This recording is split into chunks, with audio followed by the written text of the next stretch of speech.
Yeah, how's it going, Mr. Woods? My name's Nick Riel. I'm just curious to see what your opinion is on the future of the United States economy. I know you're a brilliant economist. Well, I'm a historian by training, but I dabble in economics. Sure. Well, I think the long-term future is actually fairly bright, but I think the short and medium term is not so bright, just because nobody's learned anything from what happened, and I think they're just continuing on this unsustainable fiscal path, right? I mean, there's no way they're going to be able to pay all the obligations. Like, I mean, this is stuff that everybody basically knows, and those are going to continue to accumulate and hang over the economy, and I think undermine business confidence, and I think also just a general uncertainty about what the American political class will do next is also undermining the business class, business confidence.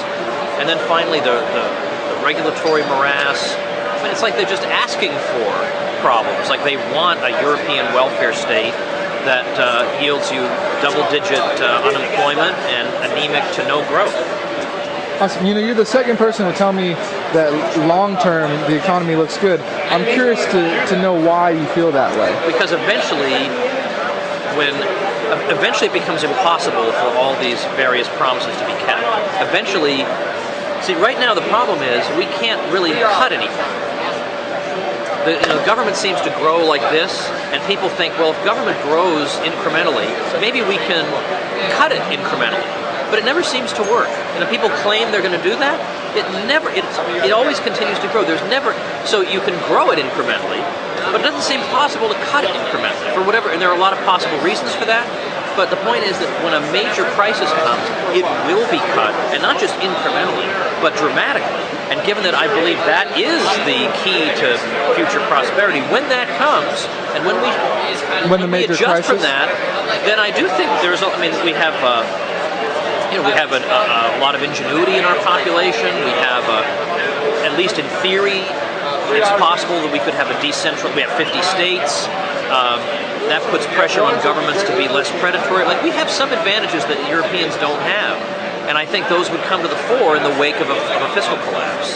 That's why my slogan is bankruptcy, the best thing that will ever happen to America. Wow.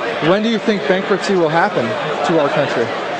Obviously, you don't know the exact day. Right. Well, I asked Ron Paul this question at CPAC last year, 2011. It was a big event. There was 4 of us on stage, and I got to ask any question I wanted. So I said, all right, it's 2025. How is America different?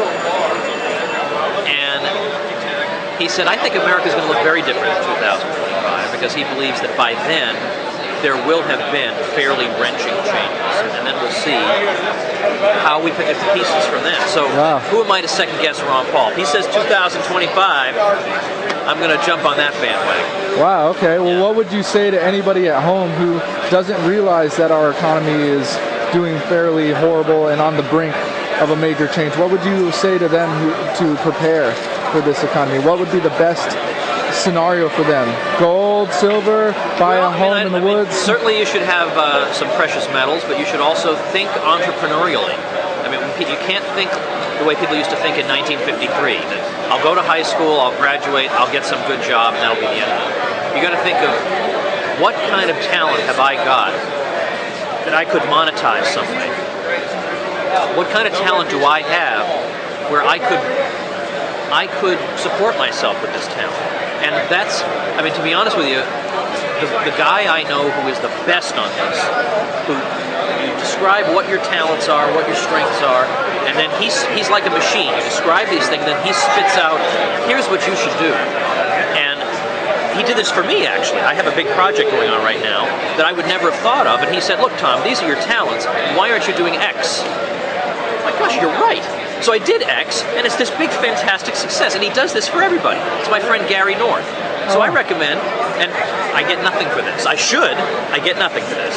I recommend joingarynorth.com for just a month.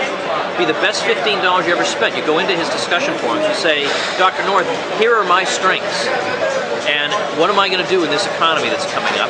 And he will say, well, in light of your strengths, I recommend this path. And he's pretty darn good.